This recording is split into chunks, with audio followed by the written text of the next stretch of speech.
I'd like to talk about an important, very old Greek myth, and it's relevant for today as it relates particularly to the issue of immigration and refugees, or in the Greek sense, hospitality.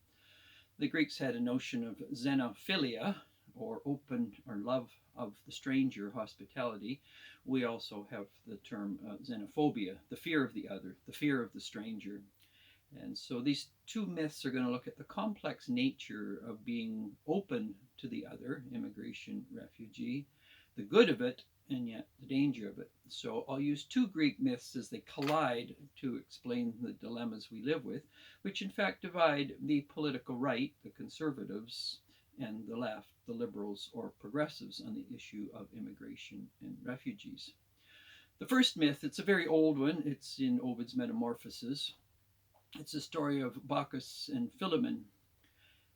The gods Zeus and Hermes came to Earth in disguise as very, very poor people, and they wandered amongst a fairly wealthy, affluent city, seeking food as beggars. They appeared as paupers, we would say street people today, perhaps, and they went from door to door in this section of the ancient world, Phrygia, and they were asking for food and for shelter. And again, they were turned away, which violated the classical notion of hospitality or welcoming the stranger into your place. Because within classical thought, when the stranger came to you, the the position was they should always be welcome, they should be given food, they should be given a place to stay, and then when the time came, they would be on their way.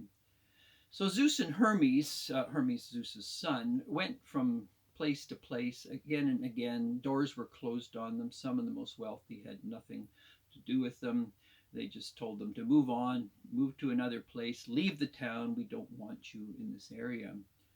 So they continued walking through the town, and they came to this very poor couple, Baucis and Philemon. And they mentioned that they were looking for food and a place to stay for the night. And Baucis and Philemon said, well, we've only got a little bit of food.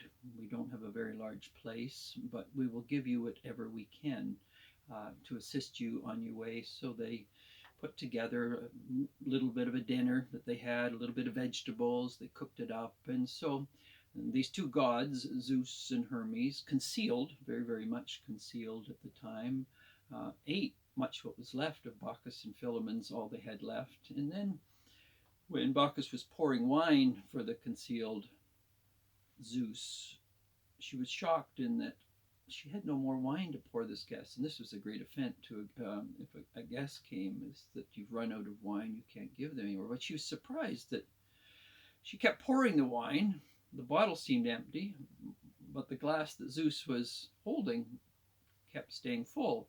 And all of a sudden, Bacchus and Philemon realized that, in fact, these were divine guests in their midst. And at that point, Zeus and Hermes appeared for who they were.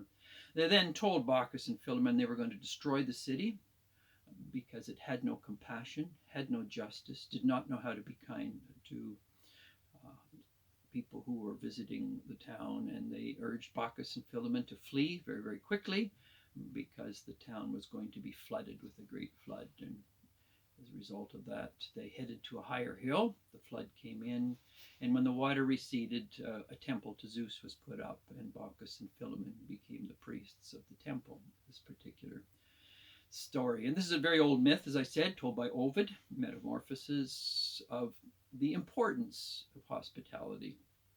Now, the flip side, which we get really in the story of Homer's Iliad, and then the Odyssey comes as a result of that, is that within the various Greek city-states, one of the Greek city-states was run by Menelaus and Helen, his wife. They were seen as significant leaders, kings, queens, as it were, in the city-state. And again, hospitality was the name of the game. This was expected of anyone who, whether they had wealth or didn't, that you always greet the foreigner, the outsider, and treat them kindly as long as they're with you, and then they will be on their way at a certain point. So from Troy comes Paris, Paris of Troy, and he comes to the home of Menelaus and Helen. He's treated kindly as any guest would be, but very shortly what he does, he abducts with Helen, Troy, and steals off with her and heads back to Troy. So inevitably, what Menelaus has to do is the question is here we've been hospitable. We've tried to be kindly to our guests, but our guests have taken advantage of our kindness, of our hospitality. So here's the flip side to the story. It's one hand, the story of Baucis and Philemon being hospitable, being open and rewarded for it. On the other hand, you get the story of Menelaus and Helen, who are taken advantage of by Paris of Troy and abuse their hospitality. This then brings us into our contemporary situation is how do we deal with, on the one hand, the notion and the commitment of many liberal democratic states to the importance of hospitality, i.e., being open to immigration, to refugees who are obviously coming from very difficult economic, military places. But what happens when the hospitality is taken advantage of, as Paris took advantage of Menelaus and Helen, and to what degree did Helen contribute to that problem itself? It becomes a very convoluted issue. So conservatives, because they tend to see their hospitality being taken advantage of by immigration refugees, either taken advantage via a system by which refugees, immigrants are supported. They take advantage of it once their time is up. They don't want to get jobs, which would mean they have to continually be supported. Worst case scenarios where you get violence and ghettoism that we see in Europe and places like that. So conservatives on the one hand will jump on the position, yes, this is what happens when we do the Menelaus Helen position, we get taken advantage of.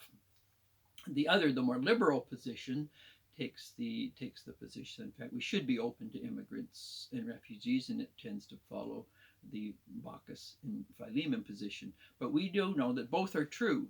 So in fact, how does one live in the tension of the Baucis Philemon, the openness, in fact, to immigration refugees, yet not be naive about the implications of that? And so there's two Greek myths, the Baucis and Philemon, and the Menelaus, Helen, and Paris one. And of course, from that emerged the whole Trojan War. So inevitably, when kindness is betrayed, a variation of war emerges, the war against those who betrayed them. And so when people come in, take advantage of hospitality, inevitably, if not literal war, then at least you get the culture wars which ensue. And this is what occurs today between the conservatives when it comes to issues of refugees, immigration, and liberals.